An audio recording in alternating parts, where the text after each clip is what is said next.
Assalamualaikum warahmatullahi wabarakatuh. Perkenalkan, nama saya Elisa Murti Nur Afifah dengan NPM 222201104. Di sini saya akan mengidentifikasi mengenai penugasan, adaptasi, dan perubahan sel.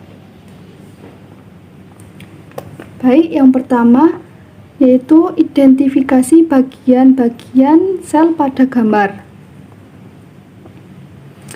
Yang pertama A yaitu nukleus, B nukleolus, C rock endoplasmic reticulum, D ribosom, E Golgi apparatus, F lisosom, G mitokondrion, H vakuola, I sitoskeleton, J peroksisom, K mikrotubulus, L centriole, M plasma membran, N smooth endoplasmic reticulum.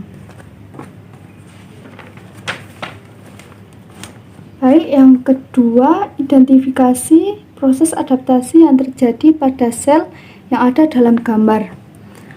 Gambar pertama, adaptasi yang terjadi adalah atrofi. Contoh kasus atau penyakit yang memungkinkan sel mengalami adaptasi atrofi adalah proses penuaan, di mana gladula meme mengecil setelah laktasi, terus penurunan fungsi atau produktivitas ovarium dan uterus, kulit menjadi tipis dan keriput, tulang-tulang menipis dan ringan akibat resorpsi. Kenapa sel bisa mengalami proses adaptasi tersebut?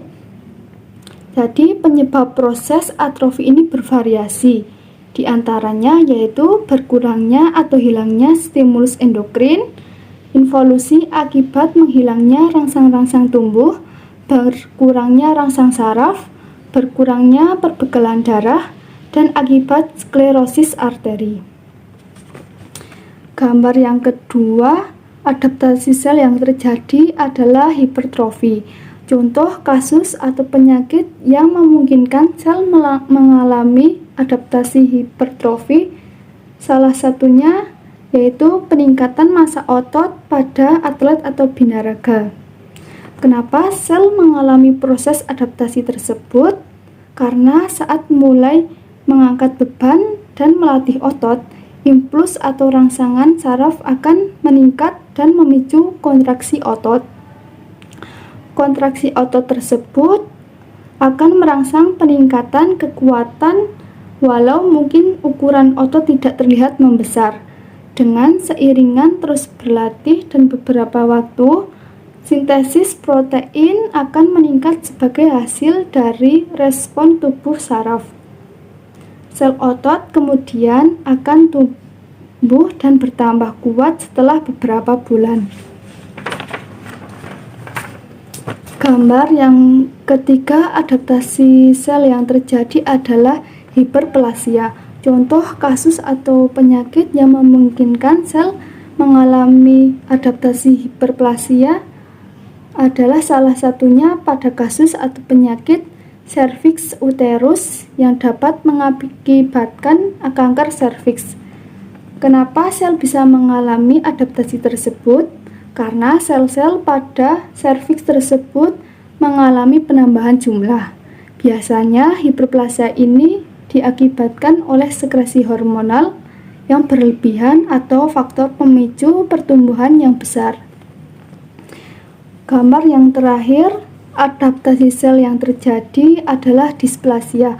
Contoh kasus atau penyakit yang memungkinkan sel mengalami adaptasi displasia, salah satunya pada kasus atau penyakit displasia pinggul, yang merupakan kelainan sendi pinggul atau posisi yang tidak seharusnya. Kondisi ini bisa menyebabkan panjang kaki yang berbeda, gaya berjalan yang tidak bisa, atau gangguan fleksibilitas. Kenapa sel bisa mengalami proses adaptasi tersebut?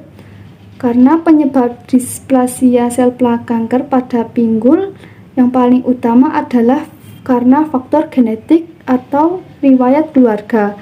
Faktor risiko displasia pinggul yang paling utama adalah faktor keturunan, bayi lahir sungsang, bayi perempuan, anak pertama, dan cara membendong yang salah. Faktor lain yang memperbesar risiko sel prakanker pada pinggul adalah faktor lingkungan, neuromuskular, atau penyakit persendian lainnya. Baik, penjelasan mengenai penugasan adaptasi dan perubahan sel sudah selesai. Semoga penjelasan saya bermanfaat. Sekian dan terima kasih. Wassalamualaikum warahmatullahi wabarakatuh.